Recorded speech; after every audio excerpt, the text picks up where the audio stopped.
vēlos šajā rītā ar jums kopā lasīt no Jāņa evaņģēlija 11. nodaļas dažus pantus.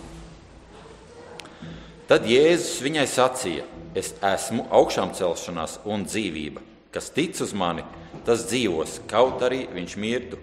Un katrs, kas dzīvo un tic man, nemirs nemūžam. Vai tu tici tam?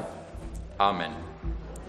Esiet sveicināti, dārgie Dieva bērni, mīļie brāļi, māsas, viesi un draugi šajā īpašajā dievkalpojumā, kad mēs pieminēsim Kristus nāvi, upuri un to žēlastību, kuru mēs varam piedzīvot.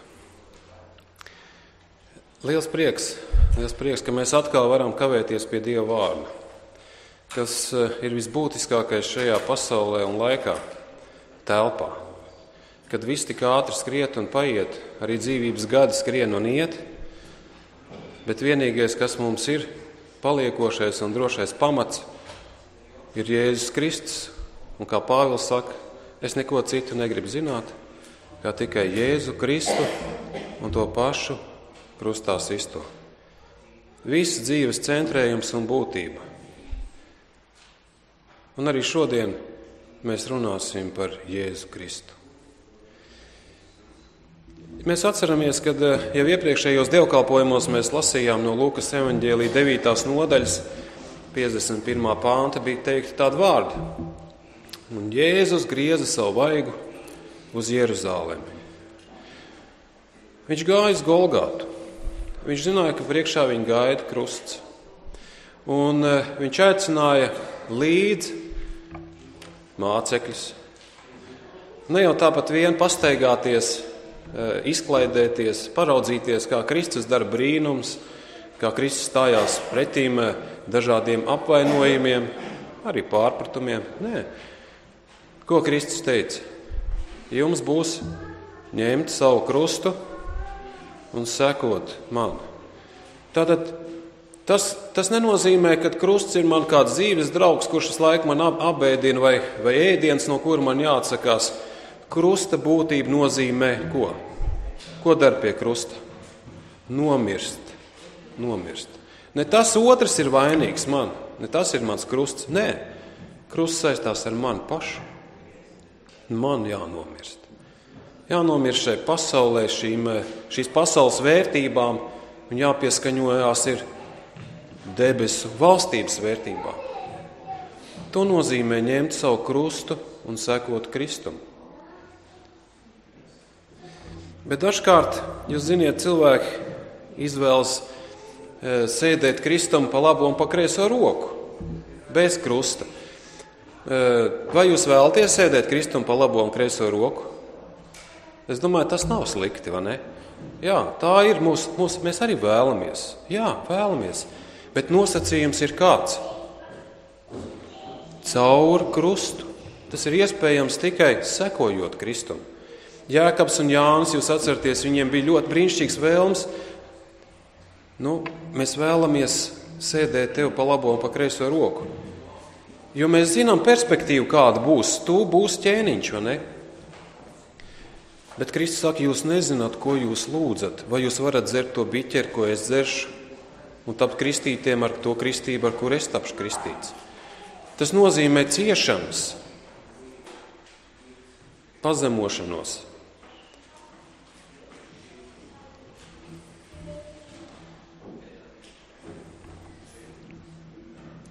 Sekojot Kristum, tas nozīmē aizliegt sevi. Tas nozīmē, ka mēs piedzīvosim Dieva žēlastību. Jūs atceraties stāstu vai notikumu saistībā ar Mariju, kurš svaidīja Jēzu ar eļļu. Izlasīsim Jāņa evaņģēlijā 12. nodaļā. Tātad Jāņa evaņģēlijas 12. nodaļa un no 1. panta. Bet Jēzus 6 dienas pirms nogāja uz Betāniju, kur bija Lācars, ko viņš bija uzmodinājis no miroņiem. Tur tie viņiem taisīja mielastu. Marta apkalpoja, bet Lācars bija viens no tiem, kas kopā ar viņu sēdēja pie galda. Tad Marija paņēma mārciņu īstas, ļoti dārgas nardu eļas, svaidīja Jēzus kājas un žāvēja viņa kājas ar saviem matiem. Un svaidāmās eļas smarža piepildīja visu māju. Bet viens no viņa mācekļiem, Jūda Iskariots, kas vēlāk viņu nodeva, sacīja: kāpēc šī svaidāmā eļļa nav pārdota par 300 sudraba gabaliem un nauda nodota nabagiem? Bet to viņš sacīja nevis tāpēc, ka viņam rūpēja nabagi, bet tāpēc, ka viņš bija zaglis un maku turēdams piesavinājās iemaksas. Tad Jēzus sacīja: laid viņu, to viņa manai bērnu dienai ir taupījusi, jo nabaga vienmēr ir pie jums, bet es neesmu vienmēr. Jūs pamanījāt, ko Marija darīja? Viņa mazgāja Jēzum kājas. Ja tu gribi sekot Kristum, tas nozīmē, ka tev jāņem rokās ir bļoda un priekšauts. Tas ir tas ceļš, lai šajā pasaulē mazgātu kājas.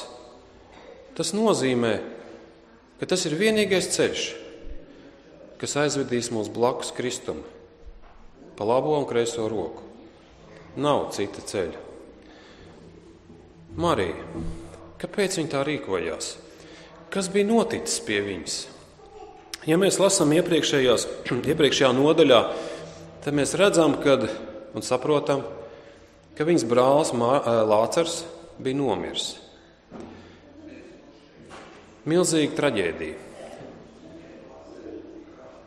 Bet Kristus saka, es esmu augšām celšanās un dzīvība. Vai tu tici? Vai tu tici? Ka ik viens, kas tic man, nemirs nemūžam.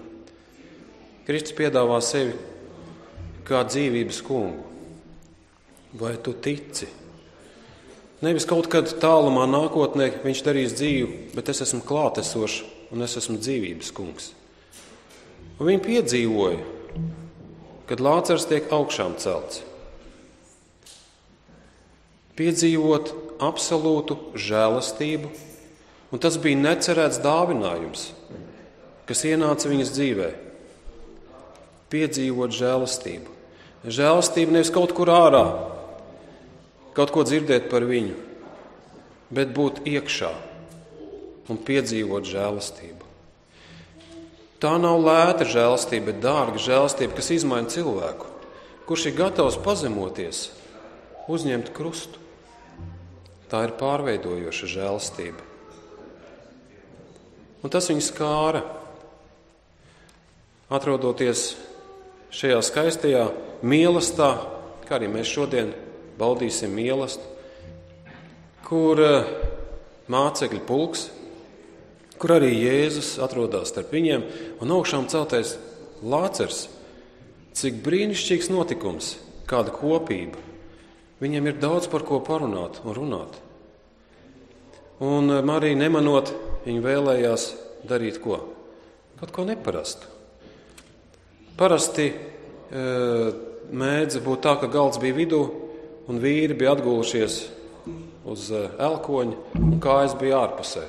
Tāpēc Marija arī varēja tik viegli piekļūt pie tām kājām. Dažkārt liekas, kad mēs esam pieraduši pie mūsu kultūras sēdēt pie galda, jā, un tad vajadzētu zem galda līst un mēģināt kaut ko tur darīt. Bet nē, piekļūšana bija diezgan vienkārša. Un šeit ieskanās tādi vārdi.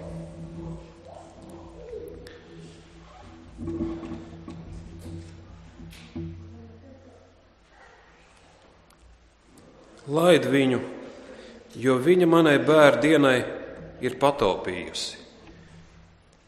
Laid viņu, nepārmet. Jūs esat ievērojuši, ka Kristus ir tik uzmanīgs pret tiem, kuri atdod sevi Dievam. Jūs pamanījāt, piemēram, šo nabaga atraitni, kura iemeta 2 artavas šķirstā. Tā bija liela nauda vai maza? Salīdzinot ar bagātniekiem, tā bija niecīga nauda. Bet Kristus nepagāja garām, viņš to novērtēja. Arī šo momentu Kristus novērtēja, kad viņam tiek mazgātas kājas vai svaidītas ar eļu. Ar dārgu eļu jūs stāties priekšā. Jūs esat gatavi kaut ko vērtīgu liet uz kājām. Vai nav vērtīgāk liet uz galvas? Ne? Eļu, kas dārga. Nardas eļa. Tā nav turpatās Palestīnā iegūta, bet tā parasti tika ievest no Indijas. Un 300 sudraba gabaliem milzīga nauda. Tas varētu teikt, to varētu rēķināt kā gada izdevums. Cilvēka algas izdevums vai šis gada iekrājums. Jūs esat gatavi tā liet kādam virsū milzīgu vērtību, dāvināt. Jūs esat tāds dāvans devuši kādreiz algas vērtībā, savas algas gadā, kur jūs nopelnat. Manuprāt, tas ir milzīgs upurs vai dāvinājums.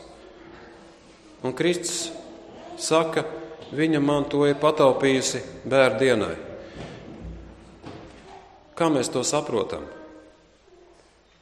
Tad, kad Kristus tika atstāts, viens pie krusta, un daudz novērsās no viņa,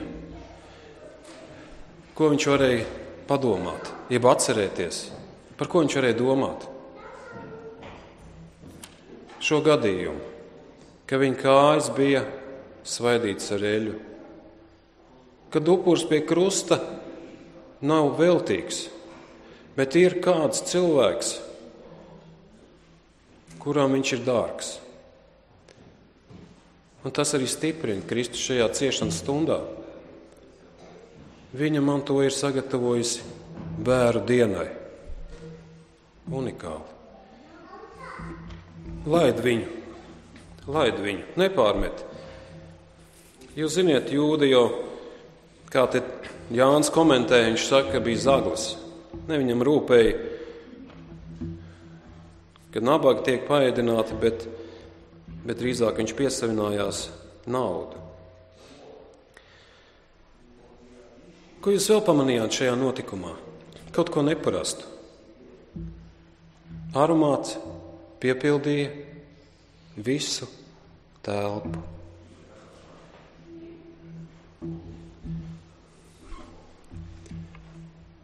Jūs ziniet, tad, kad es Kristum kalpoju,